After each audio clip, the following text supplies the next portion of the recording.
Samy, bonjour. Bonjour. Merci de me recevoir pour cette interview.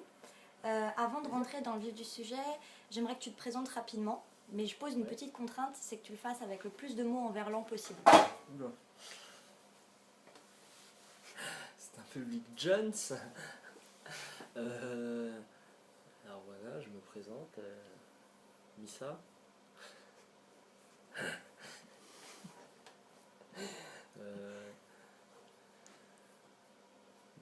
Miko.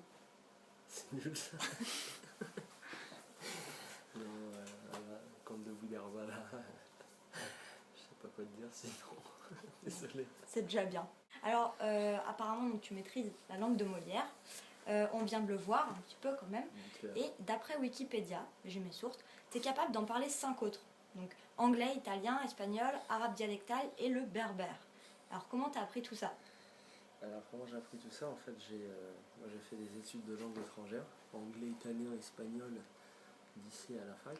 Et en fait, mes parents sont kabyles, donc j'ai appris avec eux. D'accord.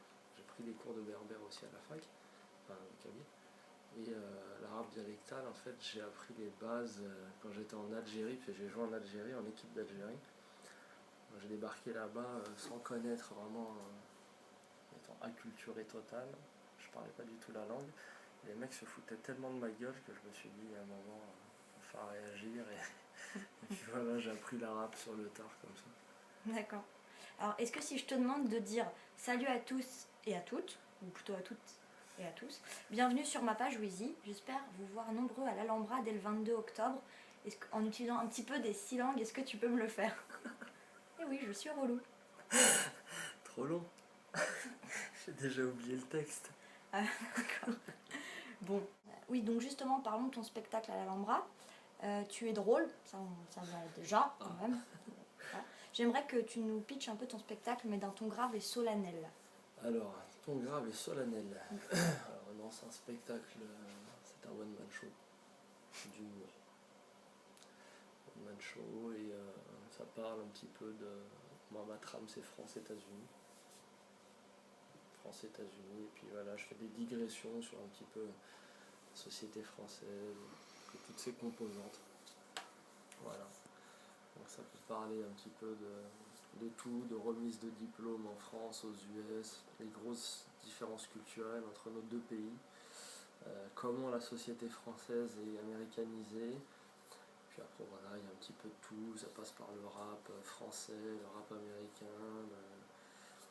enfin, il y a plein de sujets quoi. Pendant 1h30 ça passe de sujet à droite à gauche. D'accord. Un petit peu c'est riche on va dire. D'accord. Alors, on y apprend notamment que tu es passé par le slam, mais aussi par les terrains de basket, avant de faire du stand-up. Donc, est-ce que tu pourrais pas nous faire un petit slam rapide sur le basket? Une punch. Elle a décidé de me faire bosser aujourd'hui. Oui, tout à fait. Alors c'est pour un public jeune? C'est pour... Oui. Ouais. Toi le public jeune à casquette, viens donc me voir, et si tu ne veux pas, tu iras jouer au basket. Parfait. C'est tout pourri, Non, c'est parfait. c'est tellement naze. Un humoriste a dit un jour, les blagues racistes sont celles qui me font le plus rire, car ce qui m'amuse le plus c'est l'absurde, et il n'y a rien de plus absurde que le racisme. Donc tu es d'origine algérienne, tu as participé récemment à Rire ensemble contre le racisme. Est-ce que c'est important pour toi de rire du racisme? Non, faut rire de tout.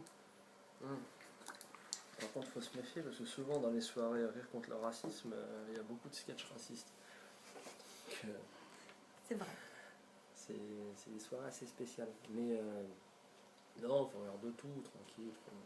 Faut se détendre, faut que les gens se retrouvent. On est là pour ça, parce qu'on est souvent comme ça. On aime bien se charrier les uns les autres. Et voilà, ces temps-ci, c'est un petit peu, tu peux plus rien dire, donc voilà, et que sur scène où vraiment tu peux déconner des uns et des autres, donc voilà, c'est juste ça. Sur scène maintenant, il y a plus de liberté de parole, donc on se retrouve sur scène pour charrier les gens. D'accord. Alors, quels sont les humoristes qui te font rire aujourd'hui en France ou à l'étranger? Ouais, il y en a plein. Je suis bon public. Et après, en France, on a la chance d'en avoir 100 000 nouveaux chaque jour, donc on n'a pas fini de rigoler, messieurs, dames. Et ceux qui te font pas rire, donc si t'as pas d'idée, tu peux dire Laurent Gérard. Non, mais tu rigoles, mais tu sais que Laurent Gérard, il est marrant. Ouais, ouais. Il est... tu te fais pas rire, hein. Non, après, voilà, moi, je suis pas dans le truc, ouais, lui, il est marrant, lui, il est pas marrant. Je pense qu'il y a toujours un moment où les gars sont marrants, mais puis après, c'est Ouais. des mecs qui remplissent comme des zéniths, hein. T'as près de 2000 fans sur Facebook, t'en as moins que Laurent Gérard, j'ai vu. Ouais, mais Laurent Gérard, il a pas ça. Non, Qu'il fasse pas le malin. vas-y, prends-lui son magazine. Et t'as un peu plus de 1000 followers sur Twitter, un site officiel, une page Wheezy. Et quelle place tu accordes à Internet et aux réseaux sociaux? C'est des moyens de communication qui sont intéressants. Hein, non, c'est utile. Facebook, hein, toujours intéressant. D'ailleurs, c'est sur Facebook que j'ai rencontré mon copain. Voilà. Et puis depuis, on vit une formidable histoire d'amour. Voilà. Pour finir, il y a le quiz Boudère ou Bala. Je vais te poser une série de questions très courtes et tu dois me répondre par Boudère, l'humoriste, ou Bala, le coureur de fond. C'est bon? Allez. Ouais. Alors, avec lequel tu préférais passer une soirée? Boudère. Alors, derrière lequel tu préférais courir s'il t'avait chouré ton portefeuille? Boudère. Avec lequel tu préférais te battre? Bala. Lequel tu préférais vanner? Bala aussi. Lequel tu inviterais à ton spectacle? Bala. D'accord. Bon, bah merci beaucoup. C'est Merci. moi, Alba, Bala, c'est... Ouais, non, on est ensemble. Il y a un On truc, a mis- hein. Ouais, tout à fait. Voilà, Wheezy. Les jeunes sont des enculés. Fuck. Je rigole.